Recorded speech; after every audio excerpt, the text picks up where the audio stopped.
예, 반갑습니다. 지병근 세무사입니다. 부동산 세금의 정석 중에서 저희가 이제 취득세 부분 살펴보고 있습니다. 오늘 7번째 시간이고요. 오늘 같이 살펴볼 제목은 그겁니다. 증여받는 사람이 무주택자면 증여를 받았기 때문에 취득세를 내야겠죠. 취득세 중과세율이 적용되지 않는다? 라는 이제 주제입니다. 내용 한번 살펴볼까요? 우리가 주택을 매매, 즉 유상으로 취득했었을 때는 주택 수에 따라서, 주택 소재지에 따라서 세율이 중과가 되느냐 안 되느냐 여부가 달라진다고 말씀을 드렸습니다. 그럼 주택을 유상이 아닌 무상으로 취득했을 경우에 취득세는 어떻게 될까요? 무상이라는 것은 두 가지를 의미하겠죠. 증여나 상속입니다. 원래 취득세는 실제 취득한 금액을 갖고 또 신고한 그 취득가액을 갖고 또 신고를 하겠죠. 그 신고 금액을 과세 표준으로 해서 취득세율이 적용되는데 무상으로 취득한 경우는 신고 금액을 거의 안 하죠. 그렇기 때문에 현실적으로 과세 표준, 즉 세율을 적용하기 전 단계에 어떻게 계산하냐면 주택 공시 가격을 갖고 계산합니다. 주택 공시 가격이라는 것은 공동주택 같은 경우에는 공동주택 가격을 의미하고 단독이나 다중 또는 다가구 같은 주택 같은 경우는 개별주택 가격을 의미하죠. 어찌됐든 국가에서 정한 주택 공시 가격을 갖고 증여 같은 경우는 3.5% 취득세율이 적용되고 상속은 일반적인 경우는 2.8%, 1가구 1주택자다 그러면 0.8%의 굉장히 낮은 취득세율이 이렇게 적용됩니다. 근데 특히 이제 조심하셔야 될 게 2022년 증여 같은 경우에는 2022년 증여 취득한 분에 한해서는 이 주택 공시가격을 과세 표준으로 해서 취득세율을 적용하는데 2023년도부터 이 부분이 달라집니다. 증여 취득시, 상속은 상관이 없어요. 상속은 여전히 주택 공시가격을 갖고 취득세율이 부과가 됩니다. 근데 증여 같은 경우에는 이 과세 표준을 이제는 주택 공시가격, 즉 시가 표준액을 적용하지 않고 뭘로 한대요? 시가 인정액을 갖고 취득세율을 적용하겠다는 겁니다. 그럼 어떤 얘기죠? 취득세율은 동일한데 과세 표준이 더 늘어나기 때문에 증여세에 대한 세부담이 더 커질 수 있다는 겁니다. 증여에 대한 취득세 부분이 더 커질 수 있다는 거겠죠. 그럼 여기서 시가 인정액은 어떤 걸 의미합니까? 매매사례가액이나 감정이나 공매, 경매가액. 그러면 일반적으로 아파트 같은 경우는 매매사례가액이 드러나기 때문에 이제는 시세를 준용해가지고 증여세를 내야 된다는 겁니다. 언제부터? 2023년 증여 취득시부터. 그 결론은 뭐죠? 만약 증여를 할 거다, 나는 증여를 받아야 된다라고 하면은 취득세 부분을 고려한다고 하면은 올해, 즉 2022년 안에 증여를 받는 것이 훨씬 더 유리하다는 겁니다. 그러면 우리가 이제 그동안 유상 취득, 그 다음에 무상 취득 살펴봤는데 취득 원인에 따른 취득세율 또는 과세 표준이 어떻게 되는지 한번 비교 한번 해볼까요? 기본세율 적용 대상자라고 가정을 해보겠습니다. 그러니까 중과세율은 적용 안 된다라고 할게요. 시세가 6억 원이고 주택 공시가격이 4억 원이라고 가정해 보겠습니다. 먼저 유상취득, 매매로 취득합니다. 기본세율 적용 대상자이기 때문에 일단은 시가가 있기 때문에 시가를 갖고 세율 몇 프로죠? 6억 원 이하는 1%이기 때문에 600만 원을 냅니다. 증여로 이번에 취득했다라고 하면은 올해 취득하느냐 아니면 내년에 취득했느냐에 따라서 과세 표준이 달라진다겠습니다. 올해 취득하면은 주택 공시가격을 과세 표준으로 해서 기본세율인 3.5%를 적용하기 때문에 1,400만 원을 내야 되는데 내년부터는 어떻게 되죠? 주택 공시가격이 아닌 시가 인정액을 갖고 세율을 적용한대요. 당연히 세율은 동일하지만 과세 표준이 늘어나기 때문에 증여세 취득 부분이 더 많아진다라고 보시면 될 것 같고 상속은 동일합니다. 주택 공시가격을 갖고 세율을 적용한다. 단지 일반 세율이 적용되느냐 1가구 1주택에 대한 조금 저율의 세율이 적용되느냐에 따라서 세부담이 이렇게 조금 달라질 수 있습니다. 그럼 기본적으로 증여 같은 경우에는 올해를 기준으로 했었을 때 주택 공시가격에 3.5%의 취득세율이 적용되는데 중과세율이 적용될 수 있다는 겁니다. 중과세율이 적용된다는 것은 3.5%가 아닌 12% 취득세율이 적용된다는 거예요. 그러니까 취득세 부담이 거의 4배가 많아진다는 얘기입니다. 그럼 어떤 경우에 증여로 취득했을 때 증여 받는 자의 취득세 부담이 늘어나느냐? 두 가지 요건이에요. 첫 번째는 증여받고자 하는 주택이 조정대상 지역에 있어야 됩니다. 그리고 그 증여받고자 하는 주택의 주택 공시가격이 3억 원 이상이어야 됩니다. 이 두 가지 요건을 충족했었을 때는 3.5%의 기본 취득세율이 적용되는 게 아니고 중과세율이 적용된다.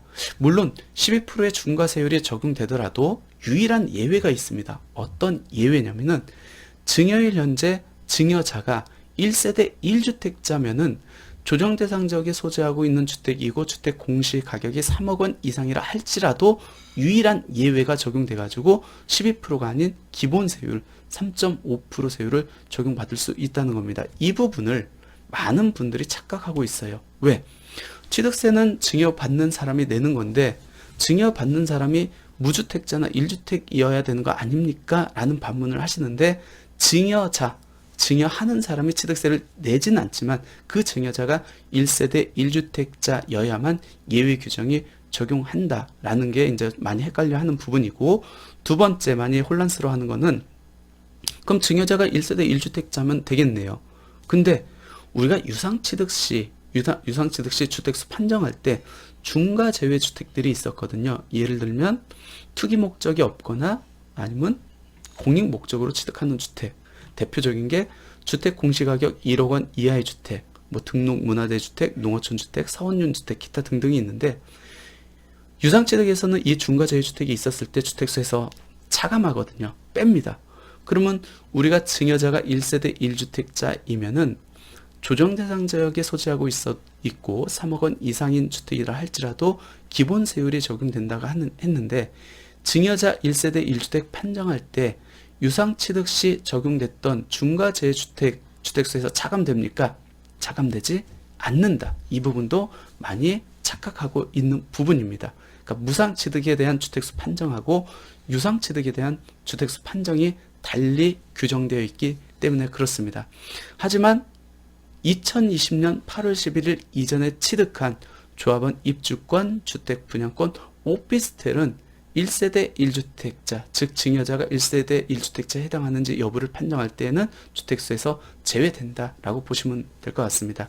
이론적 내용이 조금 어려울 수 있을 것 같은데 사례를 보면서 한번 제가 말씀드릴게요. 한번 정리를 해보시면 좋을 것 같습니다. 먼저 아버지가 자녀한테 주택을 증여하려고 합니다. 조정 대상 지역에 소재하고 있대요. 공교롭게도 주택 공시가격이 3억 원 이상입니다. 그러면 아버지가 첫 번째 1세대 1주택자에 해당한다. 조정 대상 지역에 3억 원 이상인 주택이라 할지라도 중과가 배제가 되겠죠. 중과가 배제된다는 얘기는 기본 세율이 적용된다는 겁니다. 근데 아버지가 1세대 2주택 이상자예요. 그러면은 몇 프로죠? 자녀가 무주택자이라 할지라도 증여하는 사람이 1세대 1주택자가 아닌 다주택자이기 때문에 12%의 중과 취득세율이 적용됩니다.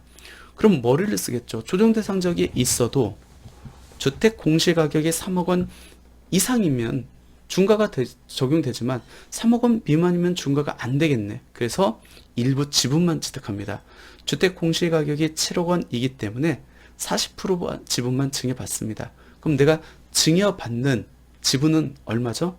2억 8천이어서 3억 원 미만이겠네요. 이렇게 꼼수를 쓸 수 있기 때문에 법에서 막아놨어요.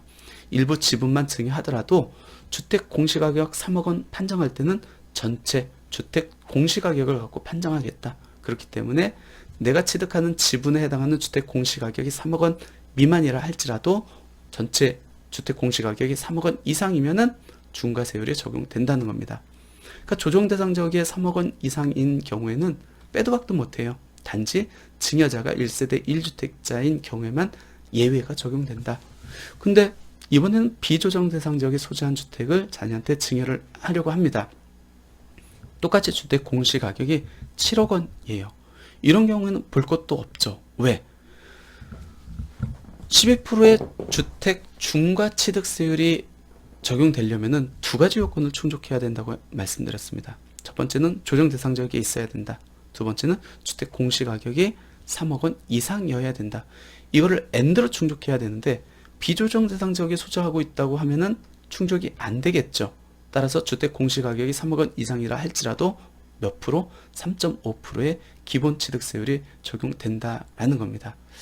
이번에는 주는 자, 그러니까 증여하는 자 중에서 1세대 1주택자에 해당하면은 12% 취득세율이 적용되지 않는다. 특례가 적용된다. 예외가 적용된다 말씀을 드렸는데 그때 1세대 1주택자 판정할 때 유상취득 시 주택수 판정에서 제외됐던 상속주택 5년 이내에 아니면 주택 공시가격 1억 원 이하의 소형주택 얘네들을 빼고 나머지 한 채만 갖고 있기 때문에 아버지 증여자 입장에서 1세대 1주택자에 해당한다고 볼 수 있습니까? 라는 문제인데 유상취득 시에 그 주택수 판정에서 제외됐던 중과제주택은 제외되지 않는다. 따라서 이 케이스는 주택을 두 채 갖고 있는 상황에서 조정 대상 지역에 있는 주택 공시가격 3억 원 이상의 주택을 증여한 결과가 되기 때문에 증여받는 자녀 입장에서는 12%의 취득세율이 적용된다.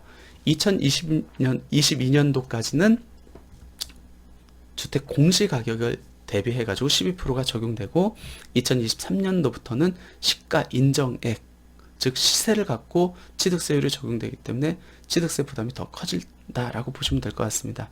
근데 이런 케이스 마지막으로 한번 볼까요? A주택을 갖고 있습니다. B주택을 갖고 있는데 이 B주택이 2020년 8월 11일 이전에 취득한 조합원 입주권이나 주택 분양권이에요. 그러니까 주택은 아니고 권리를 갖고 있다는 겁니다. 이런 경우는 어떻게 되겠죠? 이거는 주택수에서 제외하겠다는 겁니다. 그럼 아버지는 주택과 주택 분양권을 갖고 있는 상태에서 이 주택 분양권이 2020년 8월 11일 이전에 취득한 거기 때문에 이건 카운팅 안 한다는 거겠죠. 그러면 아버지는 1세대 1주택자에 해당하기 때문에 조정 대상 지역의 3억 원 이상 주택을 자녀한테 증여한다 할지라도 자녀가 납부해야 되는 취득세율은 기본세율이 적용된다라는 겁니다. 오늘 주제가 뭐였죠?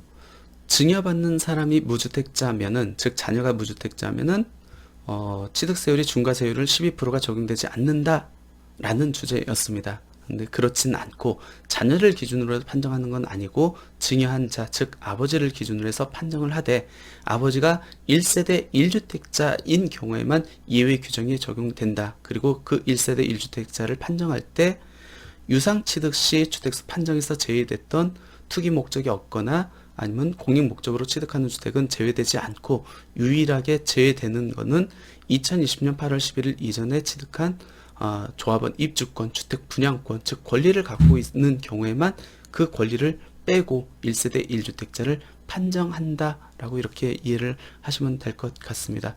특히 2023년도부터는 과세표준 자체가 시가를 적용하기 때문에 증여를 받고자 하는 분들은 올해 안에 이렇게 받는 게 증여세, 취득세 부분에서 유리하다라고 이렇게 보시면 될 것 같습니다. 그렇다 보니까 증여에 대한 관심이 많고 이제 단순 증여가 아닌 부담부 증여로 이렇게 그 주택을 이전받고자 하는 분들이 많습니다. 그래서 다음 시간에는 취득세 마지막 파트로 해가지고 부담부 증여했었을 때 취득세는 어떻게 산정했는지 같이 한번 살펴보도록 하겠습니다. 오늘 강의는 여기서 마치겠습니다. 감사합니다.